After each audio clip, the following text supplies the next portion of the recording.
If you must drive late at night, drive fast, drive straight, and do not stop or slow down near the Bayan tree. If you hear someone call out for your name, do not turn around.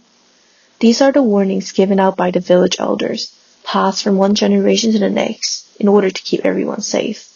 Because by the sunfall, what lives in the tree is not human, it's not an animal, but a vengeful spirit called Thaeye.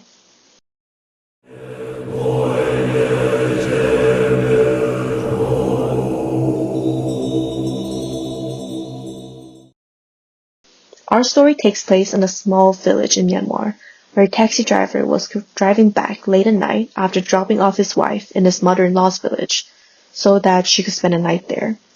The street was very empty. No cars, no lights, just him, his engine, and his own headlights to keep him company. As he slowly approached the Bayan tree, the warning of the village elders began to replay in his mind. Avoid, stopping, slowing down, and drive straight, he repeated to himself. As he was passing by the Bayan tree, he saw a shadowy figure dressed in white with long black hair. For a brief moment, he hesitated, since from the corner of his eye, she looked like any other person, just dressed in white, long hair, nothing out of the ordinary, so nothing raised alarms in his head. Maybe she was just a passenger who got lost on the way back and just wanted a ride back home. If he were to pick her up as a passenger, he could probably charge her extra late-night fee and make a bit more cash on the side. However, he decided to take the elder's warnings to his heart and began speeding past the shadowy figure. However, the slight moment of hesitation was enough for him to be distracted from the incoming plot hole ahead of him. Being unable to swerve away in time, he drives straight ahead in the plot hole, damaging his tires, disabling him from continuing with his journey.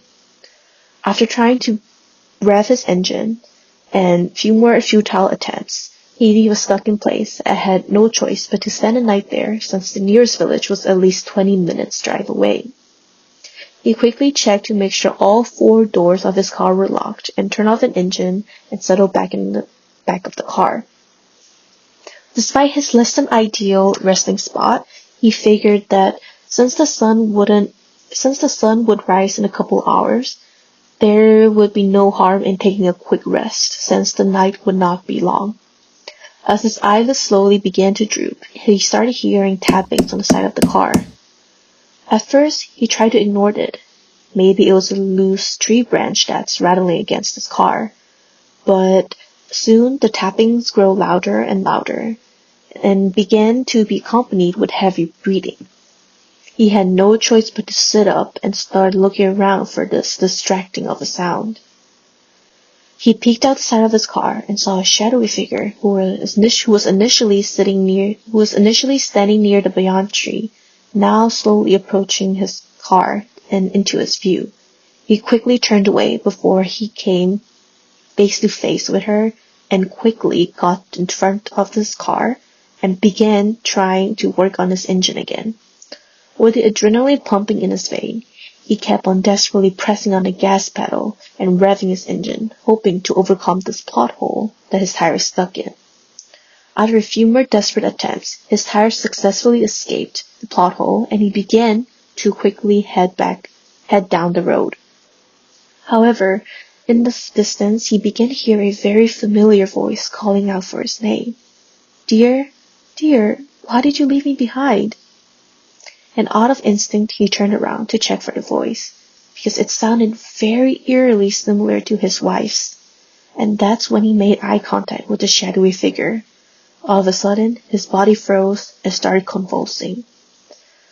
Losing control of his body forces his car to start swerving uncontrollably until it crashed at the very same Bayan tree that he was trying to drive away from.